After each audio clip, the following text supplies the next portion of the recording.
عباده الذين اصطفى أما بعد فأعوذ بالله من الشيطان الرجيم بسم الله الرحمن الرحيم إنما يخشى الله من عباده العلماء وقال رسول الله صلى الله عليه وسلم من يرد الله به خيرا يفقهه في الدين وإنما أنا قاسم الله يعطي أو كما قال عليه الصلاة والسلام رشيد بري اللهم صل على محمد وعلى آل محمد كما صليت على إبراهيم وعلى آل إبراهيم إنك حميد مجيد اللهم بارك على محمد وعلى آل محمد كما باركت على إبراهيم وعلى آل إبراهيم إنك حميد مجيد প্রথমে আল্লাহ রাব্বুল আলামিনের শুকরিয়া আদায় করতেছি যে আল্লাহ তাআলা মেহেরবানি করে আমাদেরকে একটি খালেস দ্বীনি মজলিসে বসার তৌফিক দান করছেন। এই যে এখানে বসছি, এই বসাটা আমাদের এটা অনেক ভারী একটা আমল। হাদিসের মধ্যে আসছে আল্লাহ রাসূল বলেন যেখানে মানুষ আল্লাহকে স্মরণ করতে বসে ওই মজলিসগুলি কত দামি। আল্লাহ রাসূল বলেন যেভাবে তোমরা আকাশের তারকারাজিকে ঝলমল করতে দেখো, যেখানে দিনের আলোচনা হয়, আল্লাহ তাআলাকে স্মরণ করা হয়, আকাশের ফেরেশতারা ওই মজলিসগুলিকে ঝলমল করতে দেখে। আমরা দেখতেছি উপরে কাপড়, ডাইনে কাপড়, বামে বিল্ডিং। আল্লাহ রাসূল সাল্লাল্লাহু আলাইহি ওয়াসাল্লাম বলেন যেখানে দিনের আলোচনা হয়, আল্লাহকে ইয়াদ করা হয়, ওই মজলিসগুলিকে হাফাতহুমুল মালাইকা, চারদিক থেকে রহমতের ফেরেশতারা বেষ্টন করে রাখে। আল্লাহ রাসূলের কথা ভুল হতেই পারে না। আল্লাহ রাসূল বলছেন যে যেখানে দ্বীনি আলোচনা হয় ওখানে রহমতের ফেরেশতারা এসে ভিড় জমায়। আশা করা যায় আলহামদুলিল্লাহ আমরা যেহেতু আল্লাহর জন্য বসছি, রহমতের ফেরেশতাদের, হাজারো লক্ষ ফেরেশতাদের রহমতের দৃষ্টি দিয়ে আমাদের দিকে এখন তাকিয়ে আছে। ওয়াগশিয়াতুহুমুর রাহমা, চারদিক থেকে ওই মজলিসের লোকগুলিকে আল্লাহ তাআলার রহমত ঘিরে নেয়। ওয়া নাযালাত আলাইহিমুস সাকিনা, আর যেখানে আল্লাহকে স্মরণ করা হয় ওই মজলিসগুলোর উপর সাকিনা, শান্তি, রহমত বর্ষণ হইতে থাকে। ওয়া যাকারাহুমুল্লাহু ফী মান ইনদাহু, সবচেয়ে বড় উপকার, আজকে একজন চেয়ারম্যান যদি আপনার কথা আলোচনা করে আপনি কত খুশি হন যে চেয়ারম্যান আমাকে স্মরণ করছে। এমপি যদি স্মরণ করে আরো খুশি হয়ে যান। মন্ত্রী যদি বলে এটা আমার লোক, তাহলে তো আমাদের পা মাটিতেই পড়বে না। প্রধানমন্ত্রী যদি বলে এটা আমার লোক, তাহলে তো ওর সামনে, ওর দিকে তাকানোই যাবে না। সে গর্বে অহংকারে তার পা মাটিতে পড়বে না। একজন মন্ত্রী, এমপি, সাধারণ মানুষ, তারা যদি আমাদের একটু সুনাম করে আমাদের খুশি লাগে। আর আল্লাহ রাসূল বলেন যারা আল্লাহকে স্মরণ করে, আল্লাহকে স্মরণ করার জন্য একত্রিত হয়, ওই লোকগুলির কথা আল্লাহ তাআলা আরশে আজিমে থেকে আপন রহমতের ফেরেশতাদের সাথে আলোচনা করতে থাকে। এজন্য আমাদের এই মজলিস তো অনেক দামি। এই সমস্ত মজলিসগুলিতে আমরা আসি আমাদের দিলকে তাজা করার জন্য, আমাদের অন্তরকে তাজা করার জন্য। আমাদের অন্তর মরে যায়।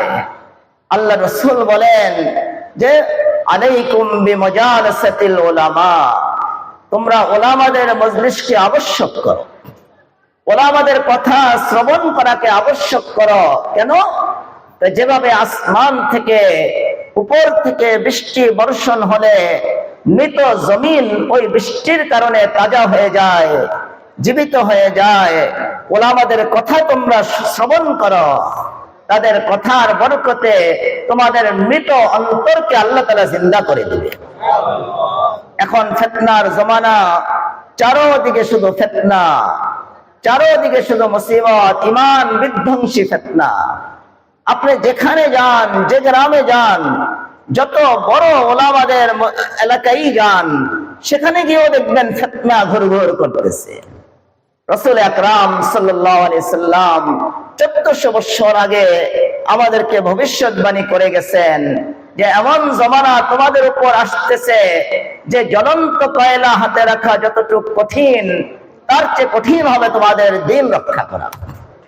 قال رسول الله صلى الله عليه وسلم يأتي على الناس زمان الصابر فيهم على دينه كالقابض على الجمر أو كما قال عليه الصلاة والسلام। আল্লাহ রসুল বলেন, হে আমার উম্মত, তোমাদের উপর এমন জমানা আসতেছে, এমন সময় আসতেছে যে হাতের মধ্যে জ্বলন্ত কয়লা রাখা যতটুকু কঠিন, তোমাদের ঈমান, আমল, চরিত্র রক্ষা করা এর চেয়ে কঠিন হয়ে যাবে। আল্লাহ রাসূল অন্য হাদিসে বলেন, قال رسول الله صلى الله عليه وسلم بادروا بالأعمال فتنا كقطع الليل المظلم يصبح الرجل مؤمنا ويمسي كافرا ويمسي مؤمنا ويصبح كافرا ويبيع دينه بعرض من الدنيا। আল্লাহ রসুল বলেন, আমার উম্মত, তোমরা আমলের দিকে ধাবিত হও, তোমরা আমলের দিকে ধাবিত হও। রাত্রের ঘুটঘুটে অন্ধকার, এই অন্ধকারের মতো ফিতনা তোমাদের উপরে আসার আগে তোমরা আমলের দিকে ধাবিত হও। কেন? শেষ জমানায় তোমাদের অবস্থা কেমন হবে? ইউসবিহুর রাজুলু মুমিনান ওয়া ইউমসি কাফিরান ওয়া ইউমসি মুমিনান ওয়া ইউসবিহু কাফিরান। যে আমার উম্মত, তোমরা আমলে ধাবিত হও। শেষ জমানায় তোমাদের অবস্থা এমন হবে, অনেকে সকালে মোমেন থাকবে, সন্ধ্যায় কাফের হয়ে যাবে। অনেকে সন্ধ্যায় মোমেন হবে, মোমেন থাকবে, সকালে কাফের হয়ে যাবে। আর তোমাদের অবস্থা কেমন হবে?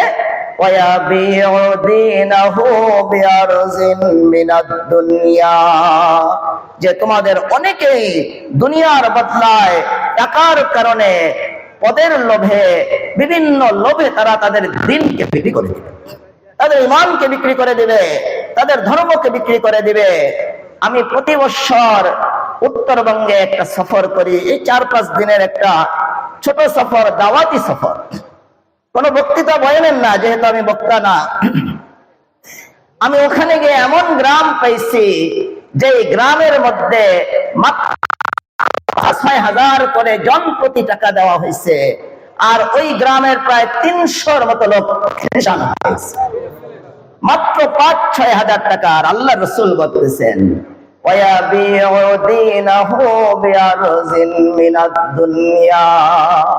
দুনিয়ার বদলায় আমার উম্মতরা দিন বিক্রি করে দিবে, ঈমান বিক্রি করে দিবে। এটা আল্লাহ রাসূল বলেছেন, বিক্রি করে দিবে।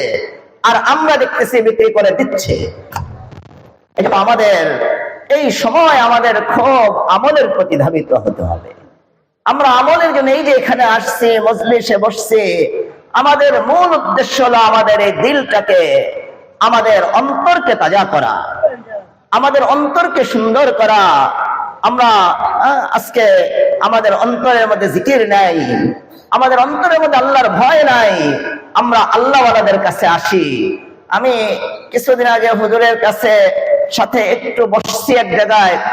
হুজুর আমাকে সুন্দরভাবে একটা আদেশ করছেন। আমার খুব এত স্বাদ লাগছে যে সব কিছু ক্যান্সেল করা হলো, আমার বাড়ির মাহফিল কিন্তু ঠিক থাকতে হবে।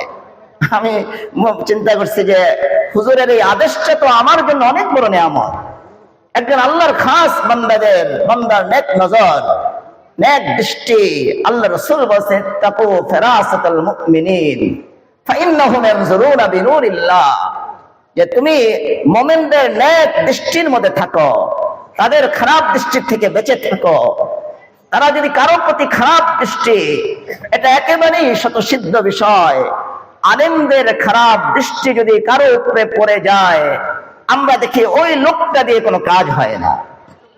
আর আল্লাহওয়ালাদের আমরা এদিকে তাকাই, সবাই এদিকে, আমি কথা বলতে পারবো না, সবাই বসি, আর এদিকে 2-4 জন লোক থাকেন। আমরা এই সমস্ত মজলিসে আসি আমাদের দিলকে জিন্দা করার জন্য। হযরত ইবনুল কাইয়িম রাহিমাহুল্লাহ, ইবনে তাইমিয়া রাহমাতুল্লাহ আলাইহির আজল্লে সাদরিদ, উনি লিখছেন যে দিল নষ্ট হয়ে যাওয়ার 4টা আলামত আছে। আমরা সবাই লক্ষ্য করলে বুঝবো আমাদের দিল ঠিক আছে কিনা, আমাদের অন্তর সালিম আছে কিনা। আল্লাহ কোরআনে কারীমের মধ্যে বলছেন, অন্তর যদি বান্দা সালিম না হয় তাহলে তুমি কিয়ামতের দিন নাজাত পাইবে না। আল্লাহ বলেন, ইয়াউমা লা ইয়ানফাউ মালু ওয়ালা বানুন ইল্লা মান আতাল্লাহা বিকলবিন সালিম ওয়া উযলিফাতিল জান্নাতু লিল মুত্তাকিন। আল্লাহ বলেন, কিয়ামতের দিন বান্দা তোমার টাকা পয়সা, তোমার নাম দাম কোনো কিছু কাজে আসবে না। তুমি কি মুফতি আজম, না মুহাদ্দিসে কবির, না তুমি এমপি, না প্রধানমন্ত্রী, এই উপাধি এই লকব তোমার কোনো কাজে আসবে না। শুধু একটা জিনিস কাজে আসবে, তুমি যদি কষ্ট করে তোমার অন্তরটাকে তাসকিয়া করে সুস্থ অন্তর নিয়ে যদি তুমি আমার কাছে আসো, এই সুস্থ অন্তরের কারণে আমি তোমাকে জান্নাত দান করব। আমরা আসি অন্তরকে সুস্থ করার জন্য। আমাদের অন্তর সুস্থ না অসুস্থ, এটার জন্য ইবনুল কাইয়িম রাহিমাহুল্লাহ, উনি অনেক বড় আল্লামা ছিলেন, ইমাম ছিলেন। ইবনে তাইমিয়া রাহমাতুল্লাহ আজল্লে সাদরিদ, উনি 4টা আলামত লিখছে। যদি 4 আলামত পাওয়া যায় কারো মধ্যে, নিশ্চিত জানতে হবে তার অন্তর অসুস্থ হয়ে গেছে, তার অন্তর সালিম নেই। তার উচিত হবে যুগের বুজুর্গদের জুতা সোজা করা, তাদের দোয়া নিয়ে তাদের বাতলানো ওয়াজায়েফ নিয়ম অনুযায়ী আমল করে নিজের অন্তরকে সুস্থ করা। ইবনুল কাইয়িম রাহিমাহুল্লাহ উনি বলেন, অন্তর অসুস্থ হওয়ার সর্বপ্রথম আলামত হলো, যদি দেখা যায় কোন ব্যক্তির, চাই সে ডাক্তার হোক বা ইঞ্জিনিয়ার হোক, অ্যাডভোকেট হোক, আলেম হোক, জাহেল হোক, যদি কারো অন্তরে দেখা যায় এমন অবস্থা বিরাজ করতেছে যে দিনের উপরে সে দুনিয়াকে প্রাধান্য দেয়, সে দিনের উপরে দুনিয়াকে প্রাধান্য দেয়, ওখানে গেলে আমার দিন জিন্দা হবে, আর ওই জায়গায় গেলে আমি ভালো ভিজিট পাইব। যে দেখা যাবে ভিজিটের চিন্তা করে, আর যেখানে গেলে দিন জিন্দা হবে এই চিন্তা যে করে না, ইবনুল কাইয়িম রাহিমাহুল্লাহ বলেন তার অন্তর অসুস্থ হয়ে যাওয়ার একটা সর্বপ্রথম আলামত। তার অন্তর অসুস্থ হয়ে যাওয়ার বড় আলামত হলো যে সে দিন জিন্দার চিন্তা করবে না, দিনের উপরে সে দুনিয়াকে প্রাধান্য দিবে। আজকে আমরা অনেক হাই হুতাশ করি দুনিয়ার জন্য, আখিরাতের জন্য হাই হুতাশ নেই। কোন জায়গায় 5 টাকা বেশি, কোন জায়গায় 1000 টাকা বেতন বেশি, কোন জায়গায় আমার ভিজিট বেশি বয়ান করলে, এটার চিন্তা যদি আমার থাকে, আমি অন্যের কথা বলি না, আলহামদুলিল্লাহ উলামা ইকরাম এর থেকে অনেক বেঁচে থাকে। আমার যদি চিন্তা হয় দুনিয়া, আখিরাতের উপর যদি আমি দুনিয়াকে প্রাধান্য দেই, এটা প্রথম আলামত যে আমার অন্তর অসুস্থ হয়ে গেছে। দ্বিতীয় আলামত ইবনুল কাইয়িম রাহিমাহুল্লাহ লিখছেন যে তোমার থেকে গুনাহ প্রকাশ পাইতেছে, চোখের গুনাহ, জবানের গুনাহ, কানের গুনাহ, বা কোনো গুনাহ তোমার হয়ে যাইতেছে, কিন্তু আল্লাহর ভয়ে তোমার চোখ দিয়ে পানি যদি না আসে, তাহলে বুঝতে হবে তোমার অন্তর অসুস্থ হয়ে গেছে, কলবে সালিম তোমার নেই। আমাদের আকাবিরগণ, ওনাদের একটা সামান্য আমল ছুটে গেছে, সারা দিন কাঁদছে। আমিরে মুয়াবিয়া রাদিয়াল্লাহু তাআলা আনহু তাহাজ্জুদ করতেন সব সময়। এক রাত্রে ইবলিস ওনাকে পাও টিপে টিপে আরাম দিয়ে এমন ঘুম লাগিয়েছেন, তাহাজ্জুদ মিস হয়ে গেছে। উনি সারা দিন কাঁদছেন যে আল্লাহ আমার তাহাজ্জুদটা মিস হয়ে গেছে, আল্লাহ আমার তাহাজ্জুদ ছুটে গেছে। আমল ছুটে যাওয়ার কারণে সারা দিন কাঁদছেন। পরের দিন রাত্রেবেলা যখন ঘুমিয়েছেন, ওই তাহাজ্জুদে যেই সময় উনি উঠতেন, ওই সময় দেখে যে একজন ব্যক্তি এসে ওনাকে জাগাইতেছে, তাড়াতাড়ি উঠো, তাড়াতাড়ি উঠো, তুমি তাহাজ্জুদ করো। আমিরে মুআবিয়া রাদিয়াল্লাহু তাআলা চিন্তা করে, এত বড় আমার উপরে মুহসিন, গতকালকে আমার তাহাজ্জুদ ছুটে গেছে, আজকে আমাকে এত বড় ইহসান করতেছে, এই পরিচিত লোকটাকে উনি হাতে ধরে বলছে যে তুমি একটু তোমার পরিচয়টা দাও, যে আমাকে আজকে তাহাজ্জুদে তুমি জাগায় দিলে, তুমি কে? তখন ওই লোক বলছে যে আমার পরিচয় দিয়ে করবা কি, আমি তো হলাম ইবলিস। কারণ গত রাত্রে যখন তোমার তাহাজ্জুদ ছুটে গেছে, সারা দিন তুমি কাদার কারণে শত বৎসর তাহাজ্জুদ করলে আল্লাহর যে নৈকট্য তুমি পাইতে, সারা দিন ক্রন্দন করার কারণে আল্লাহ তাআলা তোমাকে ওই নৈকট্য দান করেছে। আমি চাই তুমি নৈকট্য কম পাও, এই জন্য আমি তোমাকে তাহাজ্জুদ উঠাই দিতেছি। ওনারা তাহাজ্জুদ ছুটে গেছে, কোনো গুনাহ করে নাই, নফল নামাজ ছুটে গেছে, সারা দিন কাঁদছে। আর আমাদের কাদা হলো টাকা নিয়া, আমাদের কাদা হলো দুনিয়া নিয়া। সাহাবা একরাম কাঁদছেন ইলমের জন্য। রাসূল আকরাম সাল্লাল্লাহু আলাইহি সাল্লাম আসতেছেন, দেখেন আবু হুরায়রা রাদিয়াল্লাহু তাআলা আনহু অজরে কাঁদতেছে। আমার তো এখানে বয়ান করতেই ভয় লাগে, হাজার হাজার শত শত উলামা। আবু হুরায়রা রাদিয়াল্লাহু তাআলা আনহু কাঁদতেছেন, আল্লাহ রাসূল পিছে দিয়ে এসে বলছে, হে আবু হুরায়রা, তুমি কেন কাঁদতেছো? তোমার কাদার কারণ কি? হযরত আবু হুরায়রা রাদিয়াল্লাহু আনহু বলছেন, ইয়া রাসূলুল্লাহ, আমার কাদার কারণ হলো আমি আপনার থেকে যে হাদিসগুলি শুনি, এই হাদিসগুলি শোনার পরে আমি ভুলে যাই। ইয়া রাসূলুল্লাহ, এই কষ্টে আমি কাঁদতেছি যে আমি আপনার হাদিসগুলি স্মরণ করতে রাখতে পারি না। আল্লাহ রাসূল বলছেন, আবু হুরায়রা, তোমার শরীরের চাদরটা একটু বিছিয়ে দাও। আবু হুরায়রা রাদিয়াল্লাহু তাআলা আনহু নিজের শরীরের চাদরটা বিছিয়ে দিয়েছেন। আল্লাহ রাসূল আঙ্গুল দিয়ে ইশারা করে কি যেন লেখলেন, বলছেন এই চাদরটা তোমার বুকে লাগিয়ে নাও। আবু হুরায়রা রাদিয়াল্লাহু তাআলা চাদরকে বুকে লাগাইছেন। আবু হুরায়রা রাদিয়াল্লাহু তাআলা আনহু বলেন, এরপর থেকে আমার কানে জীবনে যা পড়ছে আল্লাহ আমাকে আর ভুলতে দেয় নাই। ওনারা কাঁদছেন ইলমের জন্য, ওনারা কাঁদছেন দ্বীনের জন্য, আর আমরা কাঁদি বেতনের জন্য, আমরা কাঁদি টাকার জন্য। এজন্য ইবনুল কাইয়িম রাহিমাহুল্লাহ উনি বলেন, মানুষের অন্তর নষ্ট হওয়ার সর্বপ্রথম আলামত হলো তার যদি দেখা যায় দ্বীনের উপরে দুনিয়াকে প্রাধান্য দিতেছে, দিনকে পিছে রেখে দুনিয়ার দিকে সে দৌড়াইতেছে, তাহলে বুঝতে হবে তার অন্তর নষ্ট হয়ে যেতেছে, তার অন্তর সুস্থ অন্তর নেই। যে সুস্থ অন্তরের উসিলায় আল্লাহ তাআলা তাকে জান্নাত দিবেন, ওই সুস্থ অন্তর তার অর্জন হয় নাই। আর দ্বিতীয় আলামত লেখছেন চোখ দিয়ে পানি আসা।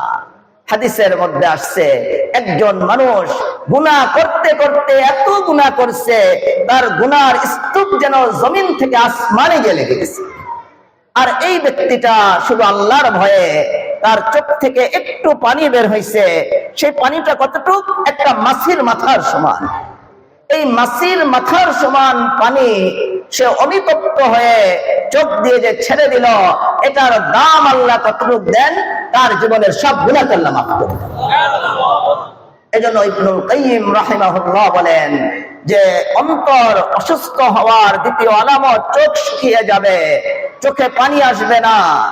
তৃতীয় আলামত হলো, ইবনুল কাইয়িম রাহিমাহুল্লাহ বলেন, তৃতীয় আলামত অন্তর নষ্ট হয়ে যাওয়ার, যদি কোনো ব্যক্তির দেখা যায় আমল করতে ভারী লাগে, তার জায়নামাজে বসে থাকতে ভারী লাগে, কোরআন তেলাওয়াত করতে ভারী লাগে, লা ইলাহা ইল্লাল্লাহ পড়তে ভারী লাগে, সুবহানাল্লাহ সুবহানাল্লাহ সুবহানাল্লাহ পড়তে তার ভারী লাগে, কষ্ট হয়। কিন্তু দুনিয়া নিয়ে ব্যস্ত হইতে তার কষ্ট হয় না, গুনাহ নিয়ে ব্যস্ত হইতে তার কষ্ট হয় না। বর্তমান যুগের শয়তানের বাক্স যে মোবাইল, এই মোবাইল নিয়ে সারা রাত্র কাটাইতে তার কষ্ট হয় না, কিন্তু জায়নামাজে তার দাঁড়াইতে কষ্ট হয়। ইবনুল কাইয়িম রাহিমাহুল্লাহ বলেন, এটা অন্তর নষ্ট হওয়ার তৃতীয় নাম্বার আলামত। চতুর্থ নাম্বার আলামত ইবনুল কাইয়িম রাহিমাহুল্লাহ উনি বলেন, অন্তর বরবাদ হয়ে যাওয়ার চতুর্থ নাম্বার আলামত হলো যে দেখবে তার অন্তরের আগ্রহ হলো অমুক বন্ধুর সাথে আমি দেখা করব, অমুকের সাথে আমি সাক্ষাৎ করব, অমুকের মোলাকাতের, মখলুকের সাথে জিয়ারতের, মোলাকাতের অনেক আগ্রহ। কিন্তু আল্লাহর দিদারের কোনো আগ্রহ তার অন্তরে নাই। এটা ইবনুল কাইয়িম রাহিমাহুল্লাহ বলেন, যার অন্তরে আল্লাহর দিদারের আগ্রহ জন্মায় না, মখলুকের দিদারের আগ্রহ আসে, মখলুকের সাথে দেখা করার খুব জজবা, আল্লাহকে দেখার কোনো আগ্রহ নাই, এটা অন্তর নষ্টের ৪র্থ নাম্বার আলামত। এখন আমরাই বুঝবো আমাদের অন্তর সুস্থ না অসুস্থ। এজন্য আমরা এই ধরনের মজলিসে, এরকম বড় বড় আল্লামাদের মজলিসে আমরা আসি, আল্লামা বশিরউদ্দিন শাহ হুজুরের মজলিসে আসি। আমাদের অন্তর যে এই যে মরজ সৃষ্টি হয়, আমরাজ সৃষ্টি হয়, এই আমরাজগুলি দূর করার জন্য আল্লাহ কোরআনে কারীমের মধ্যে বলছেন যে মানুষ কামিয়াব হইতে পারবে না যতক্ষণ পর্যন্ত সে অন্তরকে ইসলাহ না করবে। আল্লাহ বলেন, قد أفلح من تزكى وذكر اسم ربه فصلى بل تؤثرون الحياة الدنيا والآخرة خير وأبقى।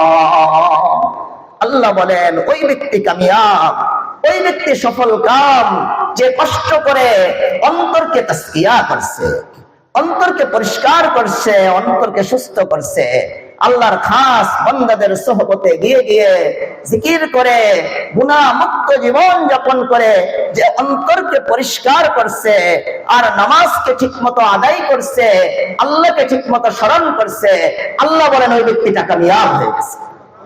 আমরা তো মনে করি, মনে হয় ভোটে পাশ করলেই কামিয়াব। এখন মনে হয় আর কেউ ওইটা মনে করে না। মনে করেন নাকি আপনারা বলেন? হ্যাঁ, এদিকের লোকরা এটা মনে করেন যে ভোটে পাশ করলে কামিয়াব, এমপি হইলেই কামিয়াব। কত এমপি এখন জেলখানায় পড়ে আছে না বলেন? হয় জেলখানা না ইন্ডিয়া, হয় জেলখানায় পড়ে আছে না ইন্ডিয়া যে পালিয়ে আছে। বলেন তাদের এটা কি সফলতা? বলেন এটা কি সফলতা হয়েছে?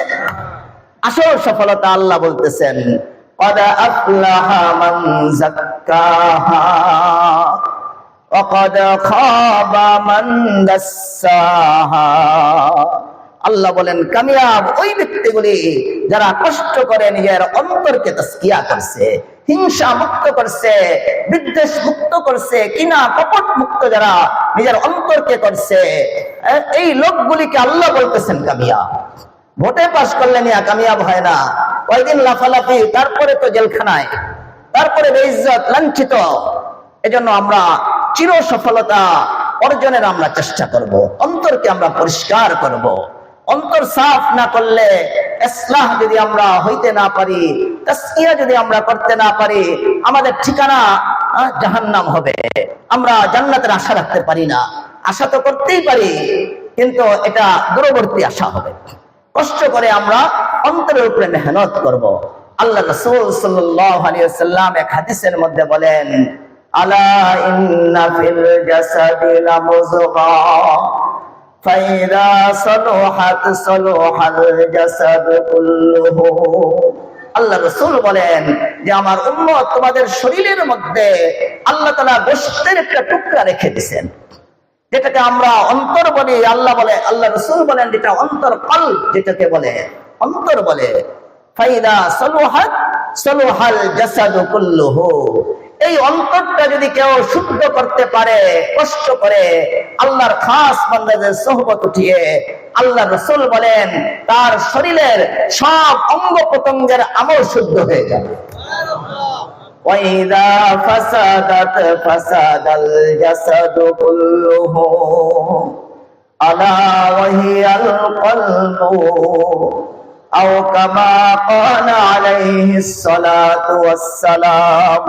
আল্লাহ রাসূল বলেন তোমাদের শরীরের মধ্যে যেই অন্তর নামক গোশতের একটা টুকরা আছে, এটা যদি বান্দা উম্মত নষ্ট হয়ে যায়, এটা যদি তোমার খারাপ হয়ে যায়, হিংসা যুক্ত হয়, বিদ্বেষ যুক্ত হয়, কিনা কপট যুক্ত হয়, তাহলে কিন্তু তোমার শরীরের অঙ্গ প্রত্যঙ্গ যা আছে, হাতের ব্যবহার, চোখের ব্যবহার, কানের ব্যবহার, জবানের ব্যবহার, সব ব্যবহার নষ্ট হয়ে যাবে। এজন্য আমরা কষ্ট করে করে ওলামাদের মজলিসে আসবো, ওলামাদের কাছে আসবো। আল্লাহ কোরআনে কারীমের মধ্যে বলছেন, আল্লাহকে কারা ভয় করে? আল্লাহকে ডাক্তার সাহেবরাও ভয় করে, আল্লাহ তাআলাকে ইঞ্জিনিয়ার সাহেবরাও যারা ইমানদার ভয় করে। অ্যাডভোকেট সাহেবরাও ভয় করে আল্লাহকে, বড় বড় বিজ্ঞানী যারা ঈমান আনছে তারাও ভয় করে। কিন্তু প্রকৃত ভয়টা আল্লাহকে কে করে? আল্লাহ বলতেছেন ইন্নামা ইয়াখশাল্লাহ মিন ইবাদিহিল উলামা। আল্লাহ বলেন আমার বান্দাদের মধ্যে থেকে যারা উলামা, যারা কোরআন ও হাদিসের যারা ইলমুল ওহী অর্জন করছে, আল্লাহ বলেন তারা প্রকৃতপক্ষে আমাকে ভয় করে। কেন? তারা আল্লাহর শক্তি সম্পর্কে অবগত। আল্লাহ কেউ যদি কাউকে চিনে, কারো শক্তি সম্পর্কে অবগত হয়, তাকে সম্মান করতে পারে, তাকে দাম দিতে পারে। আমি একদিন মাদ্রাসার সামনে দা যাইতেছি, মিশকাত শরীফের দর্সে যাইতেছি, পড়াইবো ছাত্রদেরকে, হাদিস শরীফের দর্সে যাইব, মাথার মধ্যে একটু চাপ তো আছেই, যেহেতু কিছু কথাবার্তা বলতে হবে ছাত্রদের।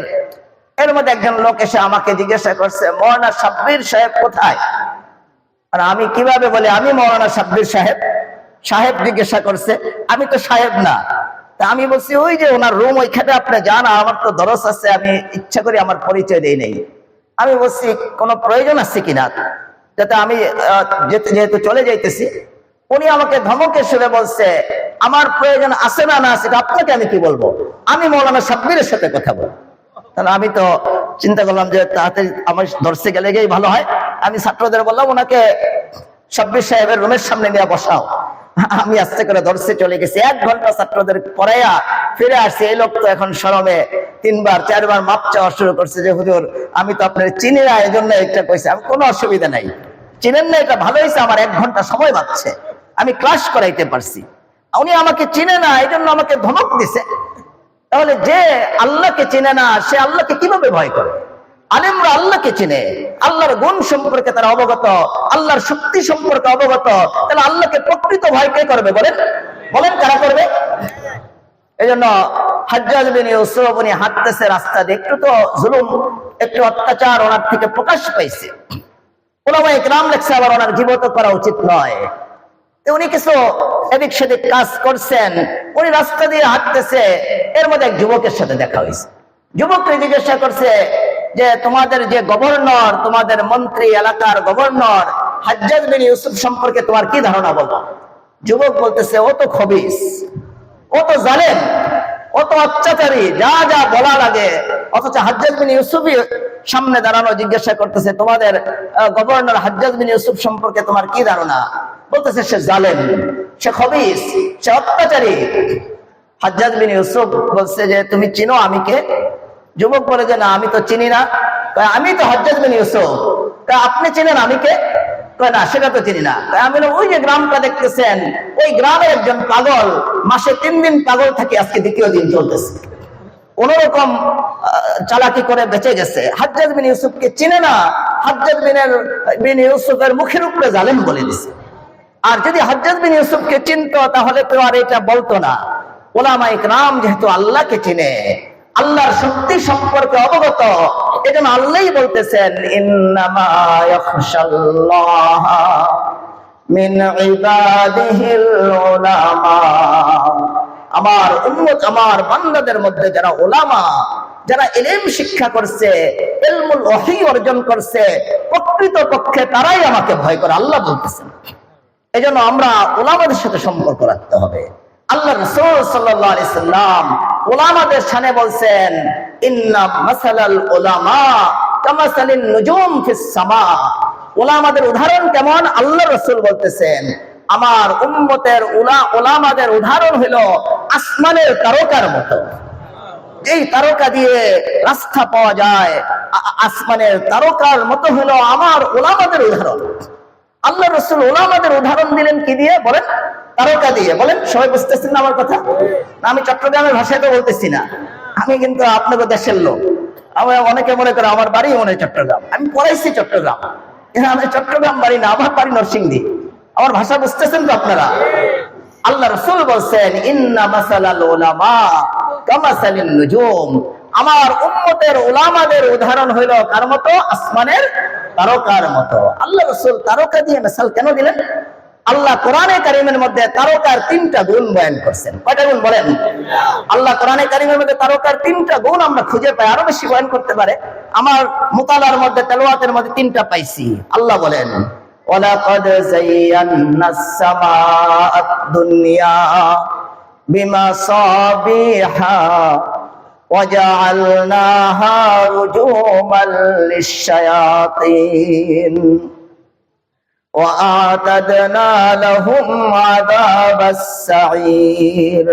আল্লাহ তারকার একটা বড় গুণ বয়ান করছেন, যে সুবিশাল আসমানটাকে আল্লাহ বলতেছেন আমি সুবিশাল আসমানকে সুসজ্জিত করছি কোনো ফুল দিয়ে নয়, আমি সুসজ্জিত আসমানকে কোনো বাতি দিয়ে সুসজ্জিত করি নাই, আমি এই সুবিশাল আসমানকে সুসজ্জিত করছি তারকারাজি দিয়া।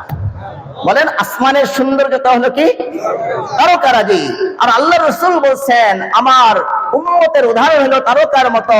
তাহলে বোঝা গেল এই জমিনের সৌন্দর্যতা হলো উলামায়ে কেরাম।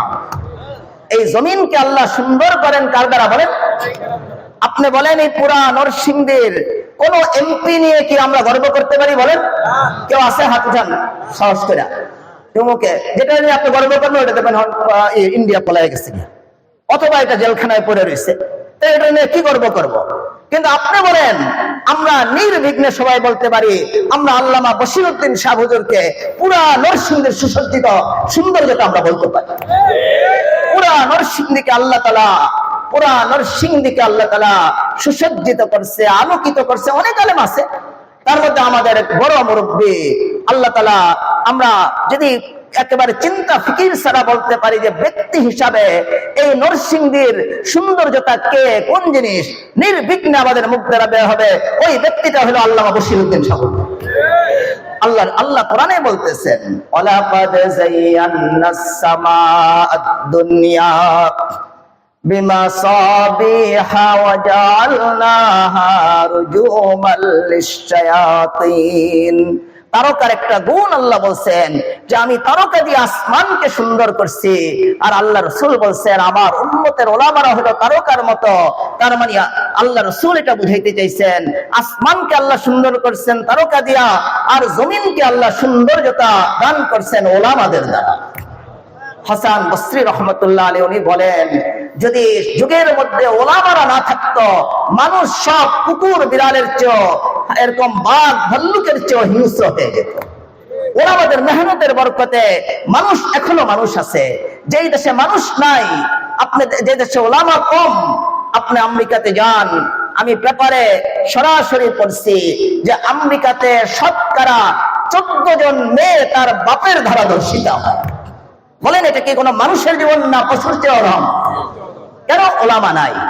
আর আমাদের সমাজে ঘরে ঘরে ওলামা, ঘরে ঘরে মাদ্রাসা। আল্লাহ তাআলা আমাদের সমাজের এই সৌন্দর্যতা, এই যে আমাদের মধ্যে একটা মানবতা, একটা মিল, মহব্বত, ভালোবাসা এখনো আমাদের মধ্যে রেখে দিছে, এর মূল কারণ হলো ওলামা মাশায়েখ। এরকম এই জন্য আল্লাহ রাসূল বলেছেন ইন্না মাসালাল উলামা কামাসালিন নুজুম। আমার উম্মতের ওলামারা হলো আকাশের তারকার মতো। তারকা দিয়ে আল্লাহ আসমানকে সুন্দর করছেন, জমিনকে আল্লাহ সুন্দর করছেন ওলামা দিয়া। আর আল্লাহ তাআলা দ্বিতীয় গুণ তারকার বলতেছেন ওয়াজআলনাহা রুজুমান লিশ-শায়াতিন, যে জমিন থেকে শয়তানরা উঠতে উঠতে আসমানের দিকে চলে যায়, আসমানের দিকে গিয়ে তারা কান লাগায়, কান লাগিয়ে কিছু গায়েবের খবর তারা তালাশ করে শয়তানরা, জিনরা। আল্লাহ তাআলা তখন তারকা ফেরেশতাদের মাধ্যমে তারকা নিক্ষেপ করে শয়তানদেরকে তাড়ায়। তাহলে এই তারকার দ্বিতীয় গুণ আল্লাহ কোরআনে বলছেন আল্লাহ তাআলা এই তারকা দিয়ে ওই উপরে যে শয়তানরা যায়, শয়তানদেরকে আল্লাহ তাআলা তাড়ায়। তাদের দ্বারা বলেন তারকা দিয়ে তারকা নিক্ষেপ করে। ওয়াজআলনাহা রুজুমান লিশ-শায়াতিন। আল্লাহ তাআলা আসমানের দিকে যে শয়তান যায় তাদেরকে নিক্ষেপ করে, তাদেরকে আল্লাহ তাআলা দূর করে তারকা দিয়া। আর জমিনের তারকা তো ওলামা মাশায়েখ। আপনি বলেন এই জমিনের মধ্যে যত ভণ্ড পীর আছে, যত ভণ্ড নবী আছে, যত ভণ্ড ধরনের খারাপ কাজ তাদের হয়, প্রকাশ পায়, এগুলির বিরুদ্ধে কথা বলে কারা বলেন? এটা আল্লাহ তাআলা কোরআনে কারীমের মধ্যে আল্লাহ রাসূলের কথা আর কোরআনের কারীমের কথা একেবারেই মোতাবেক। আল্লাহ বলেন ওয়াজআলনাহা রুজুমাল লিশ-শায়াতিন ওয়া আ'তাদনা লাহুম আযাবাস সাঈর, যে আমি তারকাকে শয়তানকে বিতাড়িত করার জন্য মাধ্যম বানাইছি। আর আল্লাহ রাসূল বলছেন ওলামারা হইল আমার উম্মতের তারকার মতো। কেন এই জমিনের মধ্যে যত শয়তান আসবে, খ্রিস্টান মিশনারি আসুক, কাদিয়ানী আসুক, যত ভণ্ড আসুক, সবকে তাড়ানোর জন্য আল্লাহ তাআলা সবচেয়ে বেশি ব্যবহার করছেন ওলামাদের। এজন্য আমাদের আল্লাহ রাসূল বলেন ইন্না মাসালাল উলামা কামাসালিন নুজুম। আল্লাহ কোরআনে কারীমের মধ্যে তারকার তৃতীয় গুণ বয়ান করেন, ওয়াবিন নাজমি হুম ইয়াহতাদুন, ওয়াবিন নাজমি হুম ইয়াহতাদুন। আল্লাহ বলেন জলে স্থলে মানুষ তারকা দিয়া পথ পায়। আগের যুগে তো আর অন্য যন্ত্র ছিল না, দূরবীন ছিল না, অন্য কোনো টেকনোলজি ছিল না। ওই রাত্রেবেলা যখন রাস্তা পায় না, তারকা অনুসরণ করে রাস্তা পেয়ে যেত। তাহলে তারকার অনুসরণ করে রাস্তা পাওয়া যায়, উত্তর দক্ষিণ পূর্ব পশ্চিম ঠিক করা যায়। ঠিক উলামাদের দ্বারাও আল্লাহ তাআলা আল্লাহ ভোলা বান্দাদেরকে রাস্তা দেখায়া দেয়। এই জন্য আল্লাহ রাসূল বলছেন ইন্না মাসালাল উলামা কামাসালিন নুজুমি ফিস সামাই। আমার উম্মতের ওলামারা হইল আসমানের তারকার মতো। আসমানের তারকার যে তিন গুণ আছে, এই তিন গুণ পুরোপুরি আল্লাহ তাআলা ওলামাদের মধ্যে দান করেছেন। তাহলে বলেন আমাদের ওলামাদের থেকে বিচ্ছিন্ন হওয়া কি ঠিক হবে? ওলামাদের সাথে আমাদের থাকতে হবে। আল্লাহর মকবুল ওলামাদেরকে চিনার পথ কি? আল্লাহর মকবুল ওলামা চিনার, ওলামা ইকরাম সবাই তো দাবি করে আমরা আলেম। আপনি দেখবেন যারা ভণ্ড পীর, আটরশি, বাইশরশি, আল্লাহ জানেন, আগে থেকে আমার আটরশি লেখা, এখন ওই জাকির মঞ্জিলের পোস্টার গুলির মধ্যে দেখি বাইশরশি লেখা। আমি মিলাইতে পারতেছি না, আটরশি আর বাইশরশি। 8 একে 8, 8 দুগুণে 16, 3 8 24 হলে একটা চলতাম, 22 নিশ্চয়ই কিছু একটা আছে মনে হয়, মৌলানা সাহেব বলতে চাইতেছে। এবার দেখলাম ঢাকা গিয়া 22 বিশ্ব জাকের মঞ্জিল না বিশ্ব শয়তান মঞ্জিল? বলেন বিশ্ব জাকের মঞ্জিল না শয়তান মঞ্জিল? আমাদের ওলামায়ে কেরামের কাছে ওলামায়ে কেরাম আমরা কিভাবে চিনবো যে ওনারা হক, ওনারা সঠিক? এজন্য আমাদের মাশায়েখরা এর জন্য আলামত নির্ণয় করছেন। যেই আলেমকে দেখবে সে পরিপূর্ণ আল্লাহর হুকুম মেনে চলে, শিরক থেকে বাঁচে, বিদআত থেকে বাঁচে, আর রাসূল আকরাম সাল্লাল্লাহু আলাইহি সাল্লামের সুন্নাত মোতাবেক চলে, কোন সুন্নতের কোনো খেলাফ কাজ করে না, কোন বেদাতের দিকে যায় না, শিরকের দিকে যায় না। এই আলেমকে আমরা আল্লাহর খাস বান্দা, যাকে অনুসরণ করলে আমরা হেদায়েত পাবো, এরকম আলেম আমরা ধরে নিতে পারি। আলেমদের হক হওয়ার আলামত হলো আল্লাহর হুকুম মানা, রাসূলের তরিকা মানা। যে আল্লাহর হুকুম মানে না, রাসূলের তরিকা মানে না, বাবার দিকে মানুষকে ডাকে, মাজারের দিকে মানুষকে ডাকে, বলেন সে আল্লাহ ওয়ালা আলেম হবে না বন্ড হবে? বলেন সবাই বলেন। এটা আমাদের বুঝতে হবে। এই জন্য আমরা উলামা মাশায়েখের সাথে খাস তাল্লুক রাখবো, বিশেষ তাল্লুক রাখবো। আমরা যারা উলামা, হযরত ইমাম মালিক রাহমাতুল্লাহ আলাইহি যত সম্ভব উনি লিখছেন উলামারা মকবুল হওয়ার 3টা বড় আমল আছে। এখানে যেহেতু সবাই ওলামা, আমি তো দেখতেছি সবাই ওলামা। আমি একটু আগে হুজুরের সাথে কথা বলছি যে হুজুর এখানে কথা বলতে তো আমার ভয় লাগে। বশির সাহেব হুজুরের সাথে আমি বলছি হুজুর এখানে কেমনে সব তো আলেম। হুজুর বলছে না, এখানে বেশিরভাগ আলেমই আসে। ওলামারা কিভাবে আল্লাহর মকবুল বান্দা হবে? যত সম্ভব ইমাম মালিক রাহমাতুল্লাহ আলাইহি বলেন ওলামাদের মধ্যে যদি 3টা গুণ দেখো, 3টা গুণ তাদের মধ্যে পাওয়া যায়, আশা করা যায় ইনশাআল্লাহ এই আলেম আল্লাহর খাস বান্দা। অন্য সব তো থাকতেই হবে, আল্লাহর হুকুম মাননে ওরা হতে হবে, সুন্নত অনুযায়ী চলতে হবে, তো আছেই। সাথে সাথে 3টা গুণ ওলামাদের বিশেষভাবে থাকতে হবে। প্রথম গুণ লেখছে যে ওলা খাস ওলামাদের, আল্লাহর মকবুল ওলামাদের প্রথম গুণ হলো তারা নিজের ছোটকে কোনোদিন তুচ্ছ মনে করবে না। বয়সে ছোট, ইলমে ছোট, নিজের বয়সে ছোট।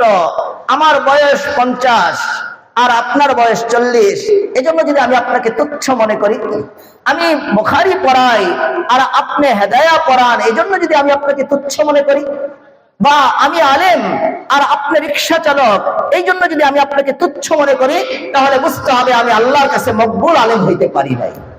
আল্লাহর মকবুল আলেমদের প্রথম পরিচয় ইমাম মালিক রহমতুল্লাহ আলাইহি লিখছেন, যে তার ছোটকে, যে তার ছোট, যে তার অধীনস্থ, সে তো উনি তো শাসন করতে পারে, বাপ ছেলেকে শাসন করে কিন্তু তুচ্ছ মনে করে না। স্বামী স্ত্রীকে অনেক সময় ধমক দেয় কিন্তু ঘৃণা করে না, তুচ্ছ মনে করে না। যদি কোনো আলেম দেখা যায় সে ছোটকে তুচ্ছ মনে করে না, ছোটকেও সে সম্মান করে, ছোটকে সে স্নেহ করে, তাহলে তার মকবুল হওয়ার এক আলামত পাওয়া গেল।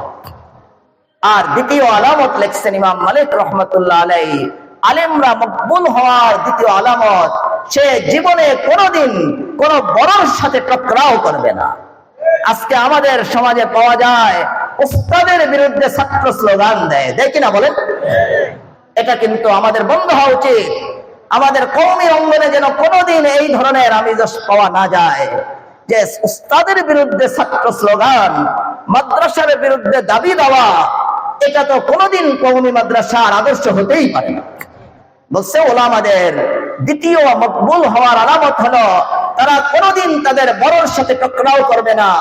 আল্লামা বশিরউদ্দিন সাহেব আপনাকে ধমক দিল, আপনাকে বকা দিল, আপনাকে থাপ্পড়ি একটা লাগাই দিল, আপনি নির্বিঘ্নে এটা মেনে নেন। আপনি এটাকে নেয়ামত যদি মনে করতে পারেন, আপনি যদি মনে করতে পারেন উনি আমার বাবা তুল্য, উনি আমার ওস্তাদ তুল্য, উনি আমার পীর তুল্য, উনি আমাকে শাসন করছে, এটা যদি আপনি নেয়ামত মনে করতে পারেন, তাহলে মকবুল আলেমের দ্বিতীয় পরিচয় আপনার মধ্যে চলে আসে।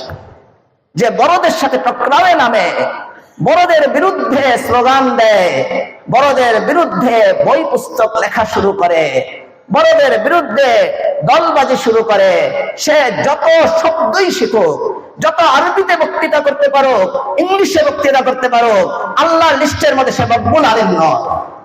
মকবুল আলেম হওয়ার জন্য আমাদের এই দ্বিতীয় যে আমল, কোন বড়র সাথে বেয়াদবি করা যাবে না, কোন বড়র সাথে টকরাও করা যাবে না। নির্বিঘ্নে বড়কে মেনে নাও। তুমি না মানতে থাকলে, মানতে না পারলে তুমি মাথা নিচা করে থাকো, তুমি চুপ করে থাকো, তুমি সরে যাও, সেটা ভিন্ন বিষয়, কিন্তু বড়র বিরোধিতা করা যাবে। আর তৃতীয় নম্বর আমল আমাদের ইমাম মালিক রহমতুল্লাহ আলাইহি যথাসম্ভব উনি বলছেন, তৃতীয় নম্বর আল্লাহর খাস আলেম, মকবুল আলেমদের তৃতীয় পরিচয় হইল তাদের আমল হবে ইলম মোতাবেক। যা সুন্নাত জানছেন তার উপরে আমল করবে, যেটা বেদাত ওইটা থেকে ছেড়ে দেবে। আমাদের অনেকে আছে মোবাইলে বলতেছে, আরে চেয়ারম্যান সাহেবের বাপ মারা গেছে, এখানে 40 যদি না যাই কি জানি হয়ে যায়, আচ্ছা চলো চেয়ারম্যান সাহেবের দাওয়াতটা খেয়ে আসি। বলেন, চেয়ারম্যান সাহেবের বাড়ির যদি লোক মারা যায় 40 আর এমপি সাহেবের বাড়িতে 40 আর দাওয়াত দেয়, এটা কি জায়েজ হয়ে যাবে? বলেন, একজন রিক্সাওয়ালার বাপ মারা গেলে ওইখানে 40 4 দিন না করলে যেমন বেদাত রসুমাত, এটা বেদাতে সাইয়্যা। এমপি মন্ত্রীর পিতা মারা গেলে সেখানেই 40 করলে ওইটাও বেদাত হবে। যে আলেম দেখা যাবে সুন্নত মোতাবেক আমল করে, বেদাত থেকে বেঁচে থাকে, তার ইলম মোতাবেক সে আমল করে, তার ইলমের বিপরীত সে আমল করে না, ইমাম মালিক রহমতুল্লাহ আলাইহি বলেন সে হলো মকবুল আলেম। এজন্য আমরা আমাদের মধ্যে মকবুল ওলামাদের 3 গুণ আমরা খুব বাস্তবায়ন করব। আমরা শিক্ষা অর্জন করব। শিক্ষা যদি অর্জন করতে না পারি, এটা খুবই অসুবিধা। একবার হযরত আল্লামা বশিরউদ্দিন শাহ হুজুর আমাকে মোবাইল করছে যে, মাওলানা সাব্বির, আমার একটা পরামর্শ আছে, আমি একটু দত্তের গাঁও আইসা আপনার সাথে পরামর্শ করতে চাই। আমি আশ্চর্য হয়ে গেছি, এত বড় আল্লামা যিনি 40 বছরের উপরে বুখারী পড়ায়, আমার মতো নগণ্যরে বলতেছে যে আপনার সাথে পরামর্শ করতে আসবো। আমি তখন হুজুরে বলছি, হুজুর আপনার আসা দরকার নাই, হুজুর আমি চলে আসতেছি। কোন সময় আসতে হবে বলেন? আমি গাড়ি করে চলে গেছি হুজুরের কাছে। হুজুরে অনেক খুশি হয়েছে, আমাকে দোয়া দান করছে। আজকে আমরা আমাদের বড়দেরকে কদর করতে পারি না, বড়দেরকে মূল্যায়ন করতে পারি না। আমরা শিক্ষা গ্রহণ করব, এই যে একটা শিক্ষা, উনি এত বড়, ওনার ছাত্রতুল্য, ওনার ছেলেতুল্য একজন ব্যক্তিকে উনি বলছেন যে আপনার সাথে একটা পরামর্শ আছে, আমি আপনার কাছে আসি। আমি এর থেকে অনেক বড় শিক্ষা গ্রহণ করছি যে ছোটদের কাছেও যদি কিছু বলতে হয় এইভাবে বলতে হবে, এইভাবে বলা উচিত হবে না আমার কাছে আসো। আল্লাহ কোরআনে কারীমের মধ্যে জাহান্নামীদের 3টা আলামত বলছে। তিনটা আলামতই হলো শিক্ষা গ্রহণ না করার আলামত। আল্লাহ বলেন ওয়ালাকাদ যারানা লিজাহান্নামা কাসীরাম মিনাল জিন্নি ওয়াল ইনস লাহুম কুলুবুন লা ইয়াফকাহুনা বিহা ওয়া লাহুম আ'য়ুনুন লা ইউবসিরুনা বিহা ওয়া লাহুম আযানুন লা ইয়াসমাউনা বিহা উলাইকা কাল আনআমি বাল হুম আদাল উলাইকা হুমুল গাফিলুন। আল্লাহ জাহান্নামীদের আলামত আল্লাহ বলতেছেন যে আমি কিছু লোককে জাহান্নামের জন্যই সৃষ্টি করছি, যে আলামতগুলি বলছে তার খোলাসা হলো, সার কথা হলো তারা শিক্ষা গ্রহণ করবে।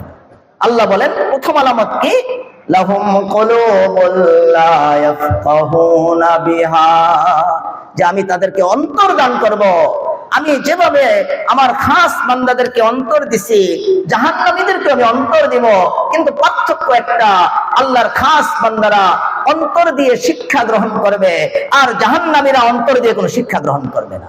তারা জানাজার মধ্যে আসবে, জানাজার মধ্যে এসেও বড় বড় টকশো বয়ান করবে, দেখবেন বড় বড় বয়ান বক্তৃতা করতে তারা জানাজায় চলে আসে, কিন্তু জানাজার থেকে তারা শিক্ষা গ্রহণ করে না যে কয়দিন পরে আমাকে অসহায় অবস্থায় এই খাটের উপরে আমার শুইতে হবে। কিন্তু জানাজার মধ্যে সে বড় বড় বয়ান বক্তৃতা তারা দেখবেন করবে, ওদিক দিয়ে গিয়ে আজে বাজে কাজ করবে। লোকগুলি সরাই দিলে ভালো হয়।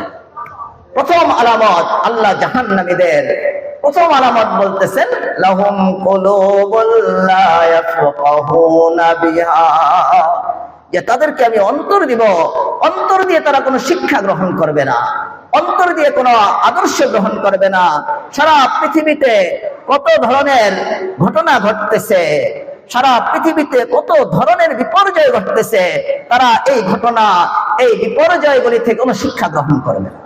আল্লাহ তাআলা কওমে আদ কত শক্তিশালী কওম ছিল, আল্লাহ কোরআনের মধ্যে বলছেন তারা চ্যালেঞ্জ করত, মান আশাদ্দু মিন্না কুওয়া, আমাদের চেয়ে শক্তিশালী কে আছে পৃথিবীতে? উলামা ইকরাম লেখেন, মুফাসসিরিন ইকরাম, এত লম্বা ছিল, তাল গাছের মতো মতো লম্বা, শক্তিশালী। তারা মাটির মধ্যে পা দিয়ে আঘাত করে মাটি কাঁপিয়ে ফেলত, এত শক্তিশালী। আর তারা চ্যালেঞ্জ করত মান আশাদ্দু মিন্না কুওয়া, আমাদের চেয়ে শক্তিশালী কে? আল্লাহ তাদেরকে ধ্বংস করার জন্য কিছু করে নাই, পাথর ছাড়ে নাই, শুধু বাতাস ছেড়ে দিছে। তাদেরকে ধ্বংস করার জন্য আল্লাহ বাতাস ছেড়ে দিছে, গরম বাতাস আল্লাহ ছেড়ে দিছে।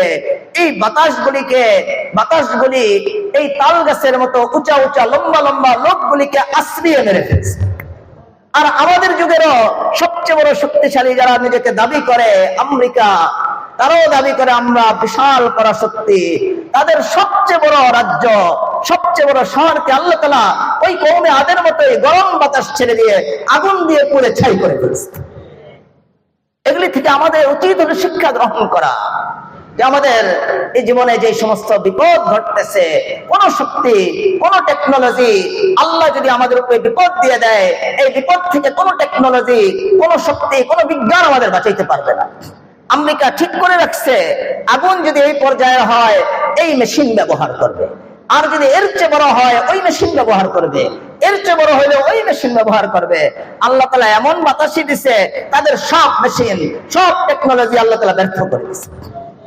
আল্লাহ তাআলা বলেন যাহারাল ফাসাদ ফিল বাররি ওয়াল বাহরি বিমা কাসাবাত আইদিন নাস লিয়ুযীকাহুম বা'দাল্লাযী আমিলু লাআল্লাহুম ইয়ারজিউন। আল্লাহ বলেন জলে স্থলে বান্দা যত বিপদ তোমরা দেখতেছ, যত সংকট তোমরা দেখতেছ, এগুলি অন্য কিছু না, এগুলি সব তোমাদের হাতের কামাই। এজন্য আমাদের শিক্ষা গ্রহণ করতে হবে। এগুলি আমরা পেপারে পড়ি, অনেকে নেট দেখে, পেপার পড়ে, কিন্তু এগুলি থেকে শিক্ষা গ্রহণ করে না। নিজেরা ঘরে বসে গুনাহ করতেছে, জুলুম অত্যাচার করতেছে, আর তওবা করতেছে না। তাহলে ওই জাহান্নামীদের একটা আলামত তো আমার মধ্যে পাওয়া গেল, ওয়ালাহুম আ'য়ুনুল লা ইউবসিরুনা বিহা ওয়ালাহুম আযানুল লা ইয়াসমাউনা বিহা। আর জাহান্নামীদের দ্বিতীয় আলামত আল্লাহ বলতেছেন যে তাদেরকে আমি চোখ দিব, এই চোখ দিয়ে তারা আমার শক্তি দেখবে না, এই চোখ দিয়ে তারা আমেরিকার শক্তি দেখবে, লন্ডন ইন্ডিয়ার শক্তি দেখবে, তারা এই চোখ দিয়ে আমার শক্তি দেখবে না, চোখ দিয়ে কোনো শিক্ষা গ্রহণ করবে না। ওয়ালাহুম আযানুন লা ইসমাউনা বিহা, তাদেরকে আমি কান দান করব, কান দিয়ে তারা কোনো নসিহত কবুল করবে না। এজন্য আমরা এই তিনটা অঙ্গকে কাজে লাগিয়ে আমরা শিক্ষা গ্রহণ করব। তাহলে আল্লাহ তাআলা আশা করা যায় ইনশাআল্লাহ আমাদেরকে নাজাত দান করবেন। এই মজলিসে আমরা আসছি আমাদের দিলকে তাজা করার জন্য, দিল যেন আমাদের নষ্ট না হয়।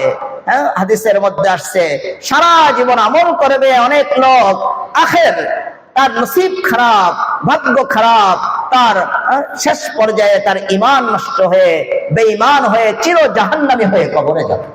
এজন্য আমরা হযরত আসতেছেন, খুব আদবের সাথে আমরা শুনতে থাকবো হযরতের কথা এবং আমরা খুব মূল্যায়ন করব এবং হুজুরের কাছ থেকে যা সবক আমরা পাই এর উপরে মৃত্যুর আগ পর্যন্ত আমরা জমে আমল করতে থাকবো।